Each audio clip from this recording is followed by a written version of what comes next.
यशायाह 65 विरोधियों को दंड। जो मुझको पूछते भी न थे वे मेरे खोजी हैं, जो मुझे ढूंढते भी न थे उन्होंने मुझे पा लिया। और जो जाति मेरी नहीं कहलाती थी उससे भी मैं कहता हूँ, देख मैं उपस्थित हूँ। मैं ऐसी हठीली जाति के लोगों की ओर दिन भर हाथ फैलाए रहा जो अपनी युक्तियों के अनुसार बुरे मार्गों पर चलते हैं। ऐसे लोग जो मेरे सामने ही बारियों में बलि चढ़ा चढ़ा कर और ईंटों पर धूप जला जला कर मुझे लगातार क्रोध दिलाते हैं। ये कब्र के बीच बैठते और छिपे हुए स्थानों में रात बिताते, जो सूअर का मांस खाते और घृणित वस्तुओं का रस अपने बर्तनों में रखते, जो कहते हैं हट जा मेरे निकट मत आ, क्योंकि मैं तुझसे पवित्र हूँ। ये मेरी नाक में धुएं वह उस आग के समान है जो दिन भर जलती रहती है। देखो एक बात मेरे सामने लिखी हुई है, मैं चुप न रहूँगा, मैं निश्चय बदला दूंगा, वरन तुम्हारे पुरखाओं के भी अधर्म के कामों का बदला तुम्हारी गोद में भर दूंगा। क्योंकि उन्होंने पहाड़ों पर धूप जलाया और पहाड़ियों पर मेरी निंदा की, इसलिए मैं यहोवा कहता हूँ कि उनके पिछले कामों के बदले को मैं इनकी गोद में तौल कर दूंगा। यहोवा यूँ कहता है, जिस भांति दाख के किसी गुच्छे में नया दाख मधु भर आता है, तब लोग कहते हैं उसे नष्ट मत कर, क्योंकि उसमें आशीष है। उसी भांति मैं अपने दासों के निमित्त ऐसा करूँगा कि सबों को नष्ट न करूँगा।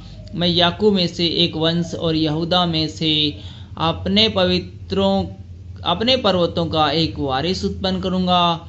मेरे चुने हुए उसके वारिस होंगे और मेरे दास वहाँ निवास करेंगे। मेरी प्रजा जो मुझे ढूंढती है उसकी भेड़ बकरियां तो शारोन में चरेंगी और उनके गाय बैल आकोर नामक तराई में विश्राम करेंगे। परंतु तुम जो यहोवा को त्याग देते और मेरे पवित्र पर्वत को भूल जाते हो, जो भाग्य देवता के लिए मेज पर भोजन की वस्तुएं सजाते और भावी देवी के लिए मसाला मिला हुआ दाख मधु भर देते हो, मैं तुम्हें गिन गिन कर तलवार का कोर बनाऊंगा और तुम सब घात होने के लिए झुकोगे। क्योंकि जब मैंने तुम्हें बुलाया तुमने उत्तर न दिया, जब मैं बोला तब तुमने मेरी न सुनी, वरन मुझे बुरा लगता है वही तुमने नित्य किया, और जिससे मैं अप्रसन्न होता हूँ उसी को तुमने अपनाया। इस कारण प्रभु यहोवा यूँ कहता है, देखो मेरे दास तो खाएंगे पर तुम भूखे रहोगे, मेरे दास पिएंगे पर तुम प्यासे रहोगे, मेरे दास आनंद करेंगे पर तुम लज्जित होगे। देखो मेरे दास हर्ष के मारे जय जयकार करेंगे, परंतु तुम शोक से चिल्लाओगे और खेद के मारे हाय हाय करोगे। मेरे चुने हुए लोग तुम्हारी उपमा दे देकर साप देंगे और प्रभु यहोवा तुझको नष्ट करेगा, परंतु अपने दासों का दूसरा नाम रखेगा। तब सारे देश में जो कोई अपने को धन्य कहेगा वह सच्चे परमेश्वर का नाम लेकर अपने को धन्य कहेगा। और जो कोई देश में शपथ खाए वह सच्चे परमेश्वर के नाम से शपथ खाएगा, क्योंकि पिछला कष्ट दूर हो गया और वह मेरी आँखों से छिप गया है। नया आकाश और नई पृथ्वी, क्योंकि देखो मैं नया आकाश और नई पृथ्वी उत्पन्न करता हूँ, और पहले बातें स्मरण न रहेंगी और सोच विचार में भी न आएंगी।